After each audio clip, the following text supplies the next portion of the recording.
हमारे वक्त में आपने कितनी बार ही देखा होगा जब किसी पाकिस्तानी ने किसी इंडियन की तारीफ की हो, और वो भी कोई आम आदमी नहीं बल्कि इंडिया की फॉरेन पॉलिसी की तारीफ, और वो भी इमरान खान के मुंह से। क्योंकि ऐसा ही कुछ हो चुका है कुछ 4 महीने पहले।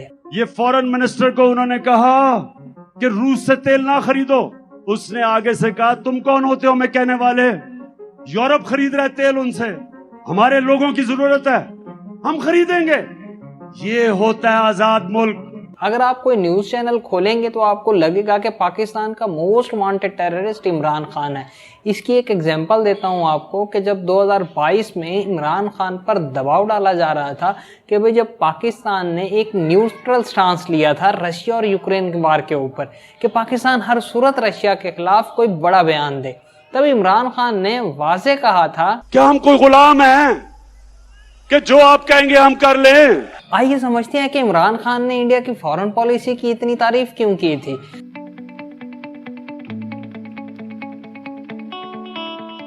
जब पाकिस्तान पर दबाव डाला गया रशिया और यूक्रेन के हवाले से, ठीक उसी तरह इंडिया पर भी 2022 में दबाव डाला गया और इंडिया ने भी एक न्यूट्रल स्टांस लिया था रशिया यूक्रेन वार के ऊपर। और कहा जा रहा था कि इंडिया जंग के बाद ज्यादा तेल खरीद रहा है रशिया से और रशिया यही पैसा यूज कर रहा है वॉर के लिए।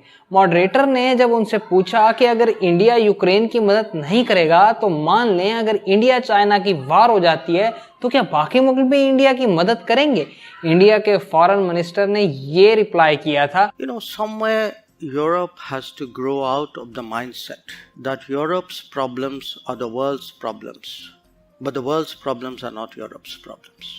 इसके बाद सोशल मीडिया पर उनके इस बयान ने धूम सी मचा कर रख दी थी और लोगों ने यहाँ तक कहा था कि ये मोमेंट इंडिया की फॉरेन पॉलिसी में हिस्टोरिक है, इसलिए शायद वो सोशल मीडिया स्टार भी बन गए हैं। यहाँ तक कि इनके फैंस की तादाद अब पाकिस्तान में भी है। कुछ लोगों का मानना है कि वो शायद दुनिया के बेस्ट डिप्लोमेट में से हैं। पर क्या ये सच है? जयशंकर की वजह से इंडिया की फॉरेन पॉलिसी किस हद तक बदली है, वो दूसरे मिनिस्टर से कैसे अलग है, यही तो हमारा टॉपिक है आज की इस वीडियो का। दरअसल 2 चीजें हैं जो जयशंकर को एक अलग फॉरेन मिनिस्टर बनाती हैं। पहली बात तो वाज़ेह है कि वो कोई सियासी पर्सनैलिटी नहीं है। किसी भी मुल्क का कैबिनेट मिनिस्टर या वफाकी वजीर ज्यादातर पॉलिटिशियन लोग होते हैं, खासतौर पर जो खास पोस्ट होती हैं। पर 2019 में पहली बार इंडिया की हिस्ट्री में एक फॉर्मर फॉरेन सेक्रेटरी डायरेक्टली भर्ती किए गए थे as a foreign minister external affair. लेकिन वो एक फॉरेन सेक्रेटरी नहीं थे बल्कि वो एक ऐसे फॉरेन सेक्रेटरी थे जो अपने काम में माहिर थे। जैसे कुछ वक्त पहले यूएई के एक मिनिस्टर ने इनकी तारीफ की कि वो इतने चैलेंजेस के बावजूद इंडिया की सफारत में कमाल का काम कर रहे हैं। इनफैक्ट 2013 में ये माना जाता था कि प्राइम मिनिस्टर नरेंद्र मोदी से पहले कि मनमोहन सिंह भी जयशंकर को इंडिया का फॉरेन सेक्रेटरी बनाना चाहते थे और ये मुमकिन हुआ इनके पास्ट की वजह से। जयशंकर ने अपनी पीएचडी की इंटरनेशनल रिलेशन में डिग्री की, इसके बाद इन्होंने इंडियन फॉरेन सर्विसेज ज्वाइन की 1977 में। रशिया, यूएस और कई यूरोपियन मुल्कों में पोस्टिंग की, मगर इनके कैरियर में 2 बड़ी अहम पोस्टिंग्स भी शामिल थी, एक यूएस में और एक चाइना में।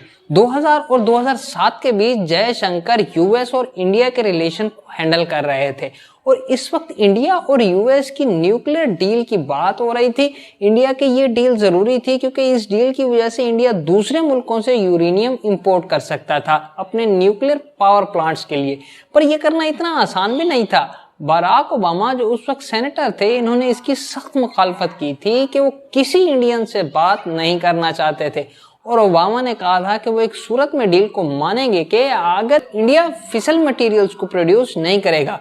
फिसल मटेरियल्स वो मटेरियल्स होते हैं जो एक फिजन रिएक्शन में इस्तेमाल किए जाते हैं। ये मटेरियल किसी भी न्यूक्लियर हथियार का अहम हिस्सा होते हैं, मगर इंडिया इस कंडीशन के बिल्कुल खिलाफ था क्योंकि पाकिस्तान और चाइना फिसल मटेरियल्स बना रहे थे और इंडिया इस बात पर डटा हुआ था कि चाइना और पाकिस्तान नहीं रुक रहे तो वो क्यों रुके। इन सब चैलेंजेस के बावजूद एस जयशंकर और दूसरे डिप्लोमेट्स इस डील को कामयाब कर पाए थे। ऐसा ही इनका असर रहा था चाइना के अंदर भी।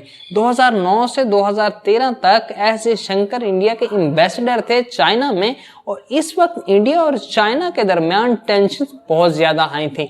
जब 2013 लद्दाख में चाइना ने अपनी फौजी कार्रवाइयां शुरू की थी, जिसकी वजह से दोनों मुल्कों के दरमियान डिप्लोमेट क्राइसिस आ गया था, मगर निगोशिएशन के बाद चाइना इस सब को छोड़ने पर राजी हो गया था और एस जयशंकर ने इस सब के दरमियान बहुत ही अहम रोल प्ले किया था। और चाइना आर्मी के अफसर ने ये बात कही थी कि जयशंकर ने इस तरह से बात की कि जैसे खुद एक सोल्जर है, ना कि सफारतकार। और इस पोस्टिंग के दौरान जयशंकर ने एक बहुत ही अहम बंदे को मुतासिर किया था। इनका नाम था नरेंद्र मोदी, जो उस वक्त गुजरात के चीफ मिनिस्टर थे। और अगर आपको मेरे कंटेंट से इम्प्रेस हैं तो प्लीज सब्सक्राइब कीजिए। अब आगे चलते हैं। इसके अलावा 2012 में चीफ मिनिस्टर मोदी चाइना के दौरे पे थे बिजनेस ट्रिप पर, और इस वक्त जयशंकर ने कई अहम मीटिंग सेटअप की थी नरेंद्र मोदी के लिए इस चाइना के दौरे के बाद भी। एस जयशंकर नरेंद्र मोदी को इम्प्रेस करते रहे। जब नरेंद्र मोदी प्राइम मिनिस्टर बने भारत के, तो इस वक्त एस जयशंकर एम्बेसडर थे यूएस के, और कुछ ही वक्त बाद जयशंकर ने हाई प्रोफाइल ट्रिप ऑर्गेनाइज की थी नरेंद्र मोदी के लिए। और इसके बाद 2015 में जयशंकर ने बराक ओबामा के ट्रिप के लिए भी बहुत कुछ किया था, जब ओबामा पहले यूएस चीफ गेस्ट बने इंडिया के रिपब्लिक डे पर। इन तमाम चीजों की वजह से एस जयशंकर को इंडिया का फॉरेन सेक्रेटरी बनाया गया उनकी रिटायरमेंट के बस 2 दिन पहले। प्राइम मिनिस्टर मोदी के लिए एस जयशंकर एक जादू की छड़ी बन गए थे। यहाँ तक कि प्राइम मिनिस्टर मोदी यहाँ तक चाहते थे कि एस जयशंकर इनके साथ रहें इनके सब फॉरेन ट्रिप्स के अंदर। ऐसे कई मुश्किल वक्त में वो अपना जादू चला चुके थे, क्योंकि वो खुद कई बार इन हालात को देख चुके थे। ऐसा जादू चलाने के लिए आपको कई स्किल्स चाहिए होते हैं, खासतौर पर लैंग्वेज, जैसे कि S Jaishankar Russian, English, Tamil, Hindi, थोड़ी जापानीज और थोड़ी हंगेरियन भी बोलते हैं। इंग्लिश पर उनकी कमांड इतनी ज्यादा है, इसीलिए तो वैसे जवाब दे पाते हैं। But I suspect, looking at the figures, probably our total purchases for the month would be less than what Europe does in an afternoon. अपने बैकग्राउंड की वजह से एस जयशंकर एक स्ट्रॉन्ग फॉरेन पॉलिसी भी इम्प्लीमेंट कर पाए हैं। एक इंडियन जर्नलिस्ट सिंधी पंदीप ने बताया कि इंडिया की हिस्ट्री में कुछ ऐसे फॉरेन मिनिस्टर थे जिन्होंने ठोस तरीके से इंडिया की बात को दुनिया के सामने रखा था, और ये इनकी फिलॉसफी में कॉमन है। अपनी किताब में उन्होंने लिखा है कि कैसे इंडिया की फॉरेन पॉलिसी का फोकस नेशनल सिक्योरिटी पर होना चाहिए। वो कहते हैं कि माजी में इंडिया एक सॉफ्ट स्टेट थी, ऐसी चीजें करने की जरूरत नहीं है कि जिससे कोई और मुल्क खुश हो, बल्कि वो करना चाहिए जो इंडिया के लिए बेस्ट रहे। और वो मानते हैं कि इनकी फॉरेन पॉलिसी के अंदर इंडिया ऐसा ही कर रहा है। वो ये नहीं चाहते कि इंडिया रशिया के यूनाइटेड स्टेट पर इम्पैक्ट करे और यूएस इंडिया और रशिया के रिलेशनशिप पर, क्योंकि वो मानते हैं कि इंडिया को कोई साइड चूज करने की जरूरत नहीं है, क्योंकि अब दुनिया मल्टीपोलर हो रही है। मल्टीपोलर मतलब अब दुनिया में 2 अहम मुल्क नहीं है, जैसे कि यूएस रशिया, यूएस चाइना, बल्कि कई मुल्क हैं इंडिया समेत, पाकिस्तान समेत, जो अपने अपने रीजन में इंतहाई अहम है। इस वजह से जब उनसे पूछा गया कि इंडिया चाइना को सपोर्ट करेगा या फिर यूएस को, तो उनका ये जवाब था, I don't think it's necessary for me to join this axis or not, and if I'm not joining this, I must be with the other one. I don't accept that.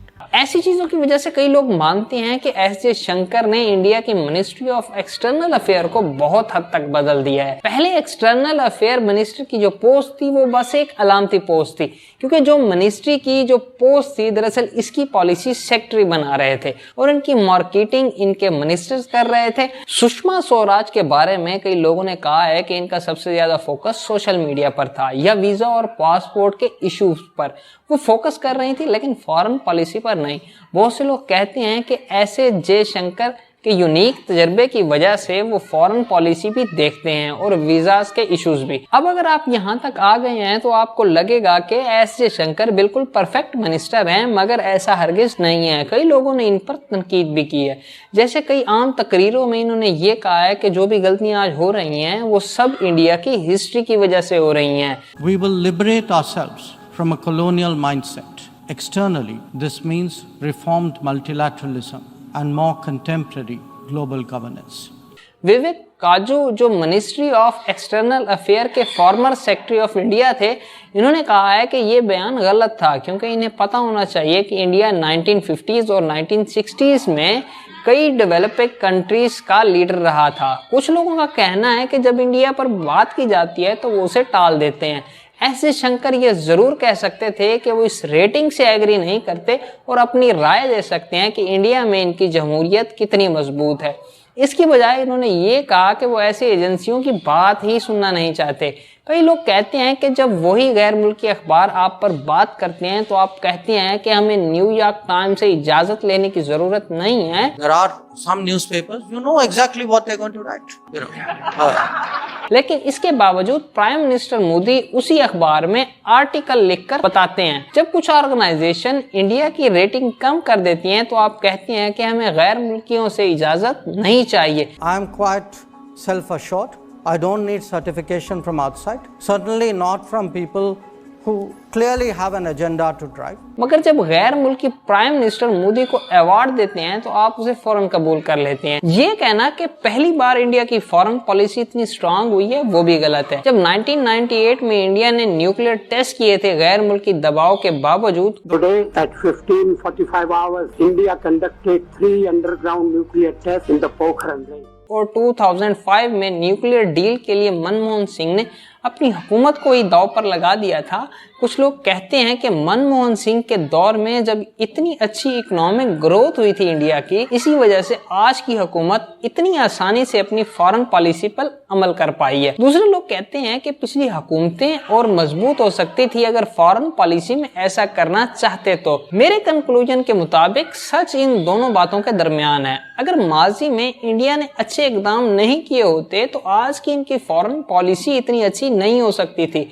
और India के foreign minister ने कई चीजें ऐसी भी की हैं जिससे हमें सीखना चाहिए। ये कहना कि एस जयशंकर इंडिया के बेस्ट फॉरेन मिनिस्टर हैं वो भी बहुत मुश्किल है। ऐसे कंपैरिजन करना कभी भी आसान नहीं होता। आजादी के वक्त पाकिस्तान और इंडिया बहुत ही गरीब मुल्क थे। आज इन दोनों के पास कई इकोनॉमिक रिसोर्सेज हैं, लेकिन ये जरूर कहा जा सकता है कि एस जयशंकर ने इंडियन फॉरेन पॉलिसी पर बहुत बड़ा इम्पैक्ट पैदा किया है।